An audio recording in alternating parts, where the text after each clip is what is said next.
Hello friends, आज हम learning and teaching के टॉपिक ओरल असेसमेंट मौखिक मूल्यांकन के बारे में बात करेंगे। सबसे पहले हम बात करते हैं ओरल असेसमेंट मौखिक मूल्यांकन होता क्या, मतलब आप इस शब्द से समझ क्या रहे हैं कि इसका तात्पर्य क्या होगा। ओरल मीन्स मौखिक, असेसमेंट मीन्स मूल्यांकन या आकलन। आप जब किसी का मूल्यांकन कैसे करते हैं, उसके बोलने से। आपके सामने कोई व्यक्ति बोल रहा है तो आप उसके बोलने से उसका मूल्यांकन कर रहे हैं, उसका असेसमेंट कर रहे हैं कि ये कैसा होगा।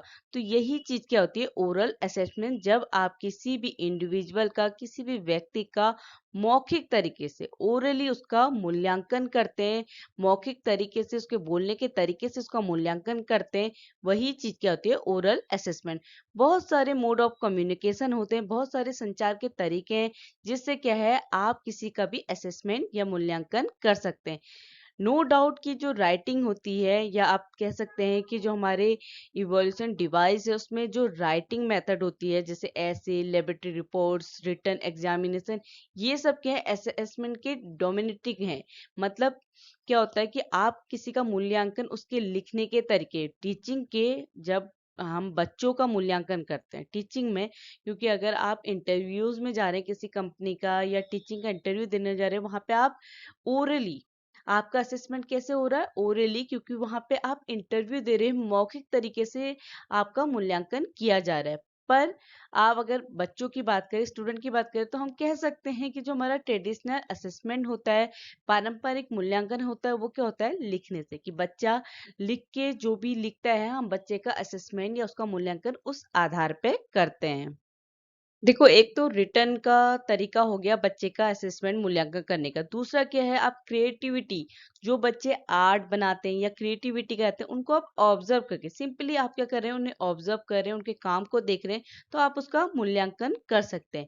पर यहाँ पे हम बात करें ओरल असेसमेंट की, मौखिक मूल्यांकन की, तो यहाँ पे क्या होता है कि अगर हम क्यों यूज कर रहे हैं ओरल असेसमेंट को, क्यों जरूरत पड़ी हमें बच्चे का, जब हम असेसमेंट करने के लिए, उसके रिटन मेथड काफी है उसका असेसमेंट करने के। ओरल असेसमेंट क्या है कि बच्चे के, अगर आप क्या कर रहे हैं कि उसके कुछ मार्क्स को या कुछ ग्रेड्स को क्या कर रहे हैं, उसको मूल्यांकन कैसे कर रहे हैं, उसके मौखिक तरीके से। मतलब उसके कुछ मार्क्स किस पे डिपेंड करते हैं, उसका जो ओरल ही वो आंसर कर रहा है क्वेश्चन का, उस पे अगर डिपेंड करते हैं, तो उससे क्या है, आप बच्चे की लर्निंग को अच्छे से समझ पाएंगे कि बच्चा कितना अच्छा कम्युनिकेट कर रहा है, वो कितने अच्छे से बता पा रहा है कि उसे कितना समझ में आया। क्योंकि असेसमेंट या हमारे मूल्यांकन होता क्या है, यही जानने के लिए कि बच्चे में लर्निंग हुई है या नहीं हुई है। अगर ओरल असेसमेंट के कुछ मार्क्स फिक्स कर लिए, तो बच्चा क्या है, उतने अच्छे से समझेगा, उतने अच्छे से उसमें लर्निंग होगी। तो इसी चीज के लिए हम ओरल असेसमेंट करते हैं, मौखिक मूल्यांकन करते हैं, ये जानने के लिए कि बच्चा शब्दों के द्वारा अपने को कितने अच्छे से एक्सप्रेस कर रहा है, कितने अच्छे से वो कम्युनिकेट कर पा रहा है। ऑफ कोर्स यहाँ पे ये है कि सिर्फ बच्चा नहीं बोलेगा, क्योंकि ओरल असेसमेंट में जो एग्जामिनर होता है, वो भी क्या होता है, इन्वॉल्व होता है, क्योंकि वो जब क्वेश्चन पूछेगा तभी तो बच्चा उनको आंसर करेगा। तो दोनों टीचर, स्टूडेंट, दोनों ही इन्वॉल्व होते हैं। और इसमें क्या है, ओरल असेसमेंट में टीचर के लिए भी बेहतर होता है, क्योंकि टीचर क्या है, बच्चे से किस तरह से, उसका भी कम्युनिकेशन बेहतर होगा, वो स्टूडेंट के साथ इंटरेक्ट कर पाएगा। तो यहाँ पे क्या है कि ओरल असेसमेंट के लिए जो स्टूडेंट और टीचर है, दोनों के लिए बेनिफिशियल होता है, क्योंकि दोनों का कम्युनिकेशन जो होगा एक दूसरे के साथ, वो क्या होगा, इम्प्रूव होगा, इन्हांस होगा, बढ़ेगा। अब क्या है कि ओरल असेसमेंट मौखिक मूल्यांकन के कुछ फॉर्म्स हो सकते हैं, कुछ रूप हो सकते हैं। वो क्या है, पहला प्रेजेंटेशन, प्रस्तुति। यहाँ पे क्या होगा कि क्लास में बच्चे क्या है, अपनी प्रेजेंटेशन, प्रस्तुति के माध्यम से अपने को समझाएंगे। मतलब एक बच्चा अपनी प्रेजेंटेशन, या ग्रुप ऑफ स्टूडेंट क्या है, अपनी एक प्रेजेंटेशन तैयार करेंगे, अपनी प्रस्तुति तैयार करेंगे, और वो क्लास में आगे खड़े होके उसे एक्सप्लेन करेंगे। वो भी तो बोल के ही हो रहा है। ओरल असेसमेंट सिर्फ वाइवा नहीं होता कि आपके प्रैक्टिकल में आपसे जो एग्जामिनर पूछ रहा है, वाइवा के थ्रू आपसे पूछ रहा है, वही ओरल असेसमेंट है। मौखिक मूल्यांकन प्रेजेंटेशन के थ्रू भी हो सकता है, कि जब कोई बच्चा या कुछ बच्चों का समूह क्या है, कुछ प्रेजेंटेशन तैयार कर रहा है, कुछ प्रस्तुति तैयार किया जा रही है और उस प्रस्तुति को, उस प्रेजेंटेशन को क्या है, एक्सप्रेस किया जा रहा है, उसे समझाया जा रहा है। तो ये भी ओरल असेसमेंट में ही आता है। ये मौखिक मूल्यांकन की एक फॉर्म होती है। दूसरा, इंट्रोगेशन, पूछताछ। पूछताछ जो हमारे ये बीएड में होता है, वहाँ पे क्या है कि जो आपका एग्जामिनर है वो आपसे क्वेश्चन पूछता है, मतलब इंट्रोगेट करता है, पूछताछ करता है कि आपको कितनी नॉलेज है अपने सब्जेक्ट की। वो आपके सब्जेक्ट से आपसे कुछ क्वेश्चन पूछेगा, या आप कह सकते हैं वो एक शॉर्ट इंटरव्यू लेगा बच्चे का कि उसको अपने जो भी सब्जेक्ट रिलेटेड कितनी नॉलेज है। इस चीज को समझने के लिए बच्चे का ओरल असेसमेंट करने के लिए, मौखिक मूल्यांकन के लिए वो बच्चे से क्या करेगा, पूछताछ करेगा, इंट्रोगेशन करेगा। ये भी एक ओरल असेसमेंट की फॉर्म ही है, जैसे प्रेजेंटेशन, इंट्रोगेशन। तीसरी, असेसमेंट ऑफ लैंग्वेज स्किल, भाषा कौशल का आकलन। क्योंकि क्या है, इससे बच्चा बोलेगा, वो कुछ बोलेगा तो उसकी लैंग्वेज स्किल, जो उसकी भाषा कौशल है, उसके बारे में भी जानकारी मिलेगी, उसका भी मूल्यांकन हो पाएगा कि बच्चे को लैंग्वेज की कितनी समझ है। तो ये सब क्या है, हमारे ओरल असेसमेंट की कुछ फॉर्म्स हैं। अब हम बात करते हैं कि जो हमारा ओरल असेसमेंट है वो हमें क्यों करना चाहिए, इसकी क्यों आवश्यकता होती है। सबसे पहला है, it is the best way to assess particular learning outcomes और एबिलिटी। जो भी शिक्षण परिणाम होते हैं या क्षमताएं होती हैं, उसका आकलन करने के लिए, उसके असेसमेंट करने के लिए ओरल असेसमेंट सबसे अच्छा तरीका होता है। बेस्ट वे है कि आप किसी भी बच्चे की जो लर्निंग एबिलिटीज हैं उनको जान सकते हैं ओरल असेसमेंट में। हम कहीं पे भी किसी भी टाइप की लर्निंग हुई है वहां पे ओरल असेसमेंट को यूज कर सकते हैं। क्योंकि क्या है, अगर बच्चे को कुछ समझ में आया है तो वो उस चीज को एक्सप्लेन कर पाएगा, बता पाएगा। क्योंकि अगर उसे समझ में नहीं आया तो अपनी बात बता ही नहीं पाएगा। कि अगर आप उसको एक टॉपिक दे रहे हैं और उसे कहें कि वो एक्सप्लेन करे, वो अलग बात है कि उसे कोई प्रॉब्लम होगी, वो बोल नहीं पाता, अपने को एक्सप्रेस नहीं कर पाता। पर क्या है कि आप उसकी लर्निंग एबिलिटीज को जानने के लिए, कि उसको ये चीज कितनी समझ में आई है, आप उसके ओरल असेसमेंट से, मौखिक मूल्यांकन से ही समझ सकते हैं। मूल्यांकन का मतलब ये नहीं होता कि बच्चे को लर्निंग हुई है या नहीं हुई है। हमारे असेसमेंट या मूल्यांकन का मतलब होता है कि ये जानना कि बच्चे को कितनी लर्निंग हुई है, उस लर्निंग कैसे हम जो उसको, मतलब अगर कहीं पे प्रॉब्लम तो उसको कैसे इम्प्रूव करें, और इम्प्रूव करके एक सही डायरेक्शन में लाएं। ये किसी भी असेसमेंट का होता है, चाहे वो ओरल हो या रिटन हो, किसी भी टाइप का असेसमेंट हो, कि वहां पे क्या होता है, उसका मेन पर्पस, मेन गोल होता है कि व्यक्ति में, इंडिविजुअल में जो भी प्रॉब्लम है उनको इम्प्रूव करना और उसको एक सही डायरेक्शन पे ले जाना। ये असेसमेंट का काम होता है। नहीं कि असेसमेंट का काम ये नहीं कि ये जानना कि बच्चे को, अरे बच्चे को इतनी नॉलेज है तो ये सही है, बच्चे को नॉलेज नहीं है तो वो बेकार है, उसे नहीं है। अगर उसको नहीं है तो उसको कैसे इम्प्रूव किया जाए, यही होता है असेसमेंट, यही होता है मूल्यांकन। तो हमें मौखिक मूल्यांकन से पता चलता है कि बच्चे के अंदर जो प्रॉब्लम सॉल्विंग एबिलिटीज हैं, जो समस्या समाधान की क्षमताएं हैं, वो कैसे उपयोग की जा सकती है। क्योंकि बच्चे को आप प्रॉब्लम दे रहे, क्वेश्चन दे रहे हैं और बच्चा उन्हें सॉल्व कर रहा है, यही तो एबिलिटीज बच्चे की जान सकते हैं। तो बच्चे की हम क्या कर रहे हैं, मूल्यांकन कर रहे हैं। तो बच्चे की जो प्रॉब्लम सॉल्विंग एबिलिटीज है, ओरल असेसमेंट के माध्यम से, मौखिक मूल्यांकन के माध्यम से आप हम उसको समझ पाएंगे। चाहे वो कैसा भी सिनेरियो हो, कॉम्प्लेक्स हो, मोर लेस कॉम्प्लेक्स सिनेरियो हो, कैसा भी सिनेरियो हो, कैसा भी परिदृश्य हो, वहां पे आप ओरल असेसमेंट को यूज करके बच्चे की प्रॉब्लम सॉल्विंग एबिलिटीज को जान सकते हैं। अब क्या है कि जो ओरल असेसमेंट है, बच्चे की जो कॉग्निटिव प्रोसेस होती है, जो संज्ञानात्मक प्रक्रिया होती है, उसको क्या है, उसके बारे में, जो भी उसका मूल्यांकन कर रहा है उसको उसके बारे में जानकारी, इंफॉर्मेशन प्रोवाइड करते कि बच्चे की जो संज्ञानात्मक प्रक्रिया हो रही है बच्चे में, वो किस तरीके से हो रही है। क्योंकि ओरल असेसमेंट सिर्फ और सिर्फ बच्चे का मूल्यांकन नहीं कर रहा है, साथ में साथ बच्चे की जो इंटरपर्सनल क्वालिटीज होती हैं, बच्चे की जो भी क्वालिटीज हैं, चाहे वो कॉन्फिडेंस हो, सेल्फ अवेयरनेस हो, एस्पेक्ट ऑफ प्रोफेशनलिज्म हो, ये जितने भी क्वालिटीज हैं बच्चे की, उनके बारे में इंफॉर्मेशन प्रोवाइड करता है। क्योंकि ओरल असेसमेंट में बच्चे का कॉन्फिडेंस, उसके आत्मविश्वास का पता चल रहा है, उसकी सेल्फ अवेयरनेस, उससे कितनी जानकारी है, उसकी जागरूकता के बारे में बता रहा है, जो आपको और कोई भी असेसमेंट इसके बारे में जानकारी इंफॉर्मेशन नहीं दे पाएगा, क्योंकि लिखने में बच्चे ने जो भी याद किया, चाहे उसने याद करके लिखा, रट के लिखा या समझ के लिखा, ये उसके लिखने के तरीके पे और कॉपी चेक करने वाले के तरीके पे निर्भर करता है। पर ओरल असेसमेंट बच्चे के, क्योंकि हम मूल्यांकन सिर्फ बच्चे की नॉलेज पे नहीं कर रहे, उसके ओवरऑल डेवलपमेंट की बात कर रहे हैं, तो बच्चे के से कॉन्फिडेंस, सेल्फ अवेयरनेस, इन एस्पेक्ट के बारे में पता चलता है। तो इसीलिए ओरल असेसमेंट क्या है, इम्पोर्टेंट है, या बच्चे के एबिलिटीज को जानने के लिए, कॉग्निटिव प्रोसेस को जानने के लिए ओरल असेसमेंट इम्पोर्टेंट होता है और हमें ओरल असेसमेंट करना चाहिए।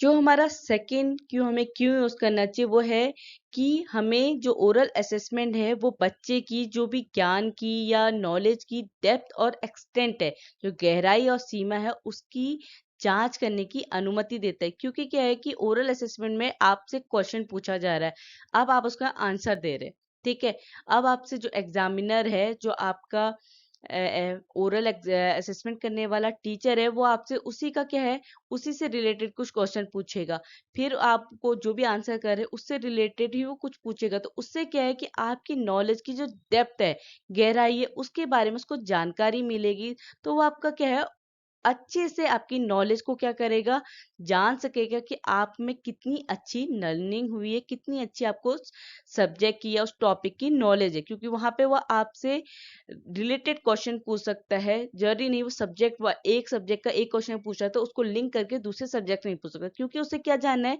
आपकी नॉलेज की डेप्थ और एक्सटेंट, गहराई और सीमा जांच करने के लिए वो आपसे कुछ भी पूछ सकता है, रिलेट करके पूछ सकता है। वो बच्चे की लिमिट को क्या है, बढ़ा के, मतलब उसने एक लिमिट नहीं, फिक्स नहीं है, वो बच्चे को तब तक पूछेगा जब तक वो उस बच्चे की डेप्थ समझ ना पाए, गहराई समझ ना पाए कि उसको कितनी नॉलेज है।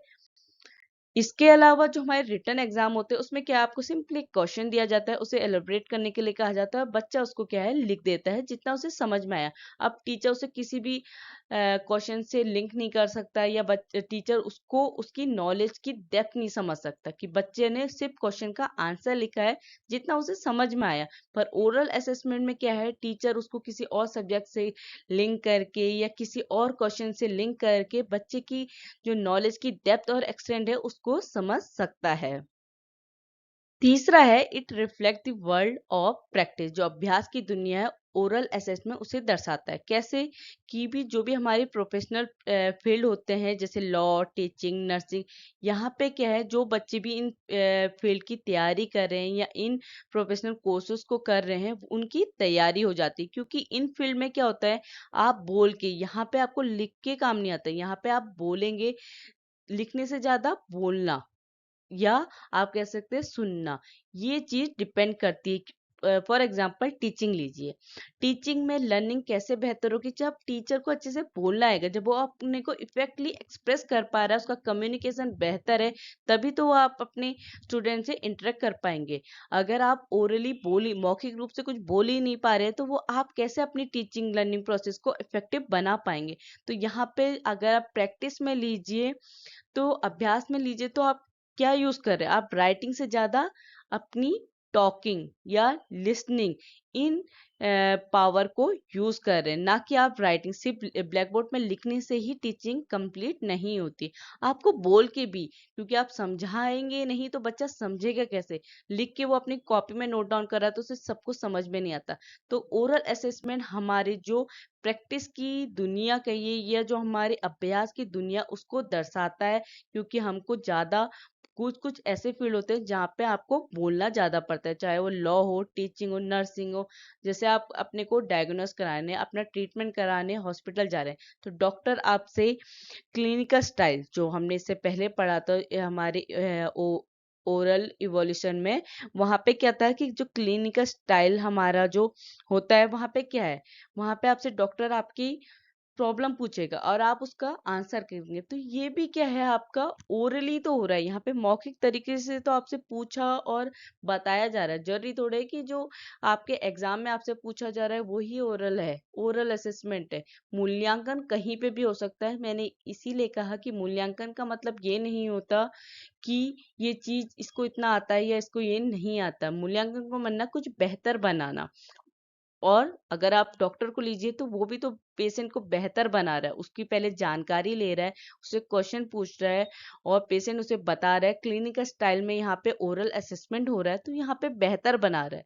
तो अगर हम अभ्यास की बात करें, प्रैक्टिस की बात करें, तो ओरल असेसमेंट यूज होता है इन फील्ड में, जिससे क्या है बेहतर हो सकते हैं ये प्रोफेशनल फील्ड, जहाँ पे क्या होता है बोलना ज्यादा होता है लिखने से ज्यादा। चौथा है हमारा, it improve the quality of student learning. जो हमारा ओरल असेसमेंट है वो क्या करता है, लर्निंग को प्रमोट करता है, जो हमारे सीखने के तरीके हैं उनको बढ़ावा देता है। कैसे? क्योंकि क्या है, स्टूडेंट को पता ही नहीं, छात्र को यही नहीं पता कि उसका एग्जामिनर उससे क्या पूछेगा।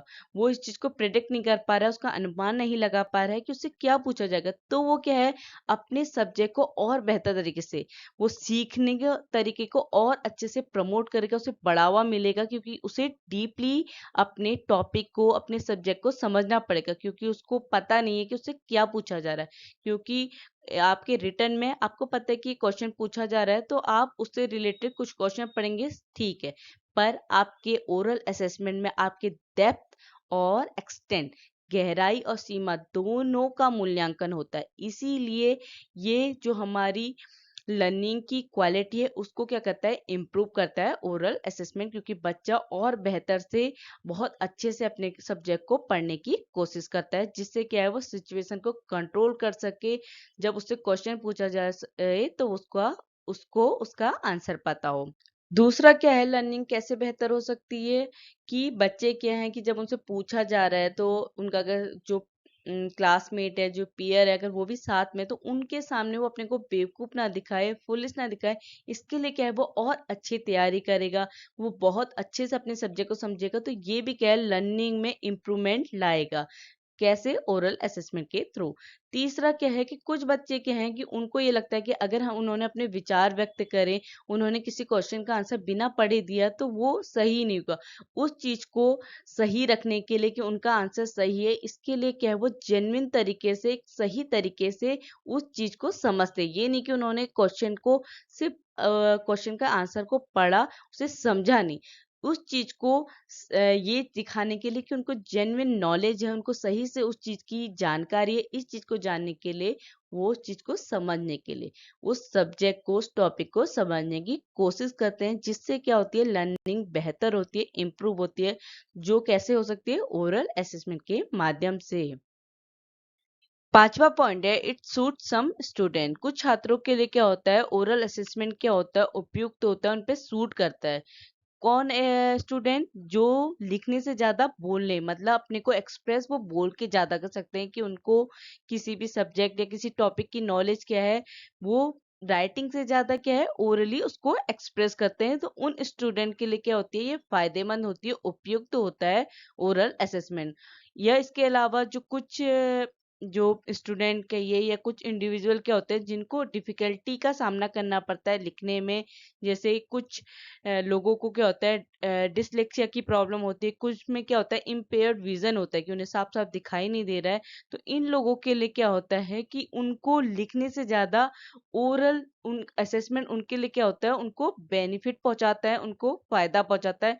क्योंकि वो आपको क्या है, वो लिख तो, उनके लिए लिखना क्या है, थोड़ा टफ हो जाता है, तो वो क्या है, अपनी बातों को, अपनी नॉलेज को ओरली एक्सप्रेस कर पाते हैं, जिससे उनका असेसमेंट बेहतर तरीके से हो सकता है। साथ ही साथ क्या है कि कुछ स्टूडेंट क्या है कि उन्हें पता है कि अगर वो कम्युनिकेशन सीखेंगे, कम्युनिकेट करने की अपनी एबिलिटी को डेवलप करेंगे, तो उससे क्या होगा कि जब वो वर्क फोर्सेस में जाएंगे या जब वो जॉब करेंगे, तो उनके लिए ये चीज बेनिफिट पहुंचाएगी, उनको, उनके लिए बेनिफिशियल होगा ओरल असेसमेंट। तो ओरल असेसमेंट क्या होता है, उन बच्चों के लिए फायदेमंद होता है, एक तो जो क्या है डिफिकल्टी का सामना करते हैं लिखने में, साथ ही साथ जो क्या है अपने को राइटिंग में बेहतर एक्सप्रेस कर पाते हैं। उनके साथ जो स्टूडेंट क्या है अपना कम्युनिकेशन एबिलिटी को डेवलप करना चाहते हैं, उनके लिए भी ओरल असेसमेंट क्या होता है, इम्पोर्टेंट होता है। छठा पॉइंट क्या है कि अनक्लियर और एम्बिग्यूअस क्वेश्चन कैन बी री एक्सप्रेस और इमीडिएटली क्लेरिफाइड। अब क्या है कि हम ओरल असेसमेंट में क्या है कि बच्चा जो उसको समझ में नहीं आ रहा है कि मतलब जो क्वेश्चन उसको समझ में नहीं आ रहा है तो वो क्या है उसको क्लेरिफाई करने के लिए वो कह सकता है कि मैं इस क्वेश्चन को समझ नहीं आ पाया हूँ, तो प्लीज आप इसे फिर से एक्सप्रेस कीजिए या फिर से मुझे इस क्वेश्चन को बता दीजिए। पर जो हमारे रिटन एग्जाम होते हैं वहां पे ये चीज पॉसिबल नहीं है। पेपर में आपको रिटन क्वेश्चन है, अगर आपको समझ में नहीं आएगा, आपको जो समझ में आएगा आप उसी के बारे में लिखेंगे। आप अपने क्वेश्चन को क्लेरिफाई नहीं कर सकते, उसको स्पष्ट नहीं कर सकते रिटन एग्जाम में। तो ओरल असेसमेंट यहाँ पे भी बेनिफिशियल होता है कि बच्चे अपने जो क्वेश्चन है उसको एग्जामिनर से क्लियर करने के लिए कह सकते हैं, जिससे वो अपने क्वेश्चन का आंसर अच्छे से दे पाए। अब बात करते हैं डिसएडवांटेज ऑफ ओरल असेसमेंट की मौखिक मूल्यांकन के क्या नुकसान है। पहला है अनड्यू एंजाइटी। अब क्या होता है कि जब हम एंजाइटी की बात करते हैं, चिंता की बात करते हैं, तो ये कुछ केसेस में क्या होती है ये बेनिफिशियल होती है। क्यों? क्योंकि अगर बच्चा चिंता करेगा तो पढ़ेगा, वो टॉपिक को अच्छे से समझेगा, तो वो एंजाइटी उसके लिए क्या होगी, बेनिफिशियल होगी। पर कुछ केसों में क्या होता है कि ये एंजाइटी बच्चे की परफॉर्मेंस को क्या करती है, हार्म करती है, उसके जो एबिलिटी है उसको क्या करती है, वर्स करती है। क्या है कि बच्चा एंजाइटी में क्या है अच्छे से पढ़ नहीं पाएगा, अपनी उसकी जो जितनी अच्छी वो अपनी परफॉर्मेंस देना चाहता है वो नहीं दे पाएगा। तो क्या होता है कभी कभी बच्चा ज्यादा अनकॉन्शियस हो जाता है। इस अनकॉन्शियस को क्या है कि कैसे किया जा सकता है कि बच्चे इसकी प्रैक्टिस करें, जो वाइवा हो उसकी रिहर्सल कर सकते हैं, या इसकी प्रैक्टिस वो क्लास में प्रेजेंटेशन के थ्रू अपने जो ओरल असेसमेंट है उसकी प्रैक्टिस करके इस एंजाइटी को दूर कर सकते हैं। दूसरा डिसएडवांटेज है हेयरिंग और स्पीच डिफिकल्टीज। जिन बच्चों में क्या होती है हेयरिंग और स्पीच डिफिकल्टी होती है, ऑब्वियस सी बात है वो ओरल असेसमेंट को क्या है कुछ प्रॉब्लम फेस करेंगे, जिससे क्या है ओरल असेसमेंट की प्रोसेस में कुछ एडजस्टमेंट की जरूरत पड़ेगी। क्योंकि कुछ बच्चे सही से सुनने में की एबिलिटी उनकी कम होती है और कुछ बोलने में डिफिकल्टी महसूस करते हैं। तो उस कठिनाई को दूर करने के लिए क्या है जो मूल्यांकन प्रक्रिया है या असेसमेंट प्रोसेस है उसमें कुछ समायोजन या एडजस्टमेंट की जरूरत पड़ती है। तीसरा है टाइम। ऑब्वियस सी बात है कि आप मूल्यांकन कर रहे हैं, इवोल्यूशन कर रहे हैं बच्चे का, तो उसके लिए क्या है आपको टाइम की जरूरत होगी। क्योंकि मूल्यांकन ये तो नहीं है कि वो एक क्वेश्चन पूछेगा तो हाँ उसने जान लिया कि बच्चे को इतनी नॉलेज है, क्योंकि उसे पूरा का पूरा करिकुलम कवर करके बच्चे का मूल्यांकन करना है, वो भी कैसे, मौखिक तरीके से। अगर क्या है कि जो क्लास का साइज है वो बहुत ज्यादा होगा, तो इस सिचुएशन में ओरल असेसमेंट में क्या होगा, ज्यादा टाइम कंज्यूम होगा और ये प्रोसेस क्या होगी, प्रॉब्लमेटिक हो जाएगी, समस्या हो जाएगा ओरल असेसमेंट के टाइम पे, क्योंकि यहाँ पे टाइम ज्यादा कंज्यूम हो रहा है, तो अच्छे से बच्चे का असेसमेंट नहीं हो पाएगा। चौथा है बायस। बायस क्या है कि कभी कभी क्या होता है कि जो एग्जामिनर है, जो इवोल्यूटर है, वो क्या होता है इन्फ्लुएंस होता है बच्चे की रेस, जेंडर, एजुकेशनल बैकग्राउंड, इन सारी बातों से क्या है जो एग्जामिनर है उसको प्रभावित करती हैं कि बच्चे की किस तरह की पोशाक है। तभी तो कहते हैं कि आप इंटरव्यू देने जा रहे हैं तो वहां पे क्या है आपकी पोशाक उस तरीके की होनी चाहिए जिस तरीके का जहाँ पे आप काम के लिए या जिस जगह पे आप इंटरव्यू देने जा रहे हैं उसके हिसाब से होनी चाहिए। कि आप टीचिंग का एग्जाम देने चाहिए तो आपकी पोशाक क्या होनी चाहिए, आपको साड़ी पहनी होनी चाहिए या आप सूट सलवार में होनी चाहिए। तो इस तरीके से जो ड्रेस होती है वो भी क्या करती है एग्जामिनर को, परीक्षक को क्या करती है, प्रभावित करती है। तो यहाँ पे क्या है एग्जामिनर बायस हो सकता है। तो ये भी क्या है हमारे ओरल सेशन का एक डिसएडवांटेज है कि बच्चे की जो भी पोशाक हो, लिंग हो, शैक्षिक पृष्ठभूमि है, वो क्या है परीक्षक को प्रभावित कर सकती है। पांचवा डिसएडवांटेज है रिकॉर्डिंग। क्या होता है कि कुछ विश्वविद्यालय, आप कह सकते हैं कुछ यूनिवर्सिटी में क्या होता है कि अच्छे अभ्यास के लिए, गुड प्रैक्टिस के लिए क्या है रिकॉर्ड रखे जाते हैं असेसमेंट के। तो इससे क्या होता है कि जो अगर आप रिकॉर्ड रखेंगे ऑडियो और वीडियो रिकॉर्डिंग का, उनको मैनेज करना क्या हो जाएगा, थोड़ा टफ हो जाएगा।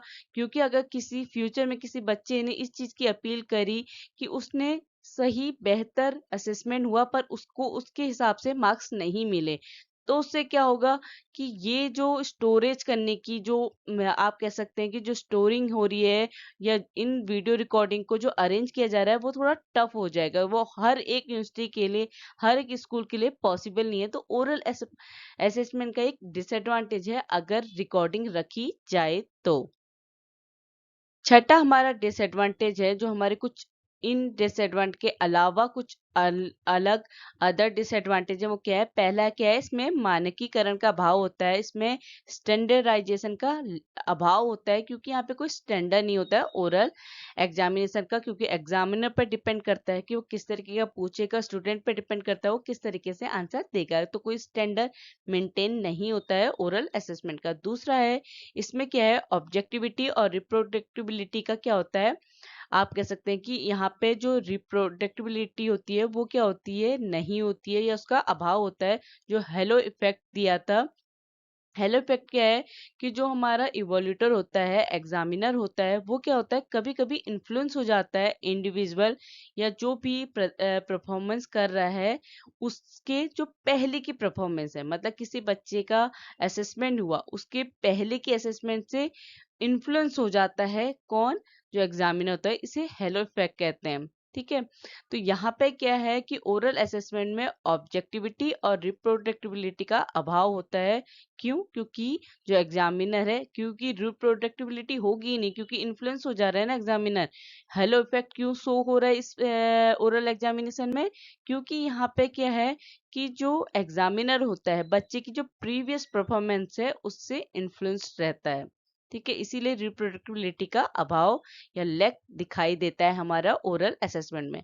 तीसरा है, it permits favouritism and possible abuse of contact. यहाँ पे क्या है? पक्षपात होने की संभावना ज्यादा होती है, क्योंकि अगर टीचर को, क्योंकि मैंने क्या कहा कि जो टीचर है बच्चे की पोशाक, लिंग और उसकी एजुकेशनल बैकग्राउंड जो एग्जामिनर है उसको इन्फ्लुएंस करती है, उसको प्रभावित करती है, तो यहाँ पे पक्षपात होने की संभावना बढ़ जाती है। साथ ही साथ जो अब्यूज है, जो दुरुपयोग करने की, क्योंकि यहाँ पे क्या है कि अगर एक कमरे में एक एग्जामिनर और बच्चा है तो यहाँ पे पॉसिबिलिटी है कि अब्यूज ऑफ कॉन्टेक्ट हो सकता है, पॉसिबिलिटी है। तो ये सारे डिसएडवांटेज हैं ओरल असेसमेंट के। अगर आपको मेरा कंटेंट समझ में आया तो please like, share and subscribe. Thank you.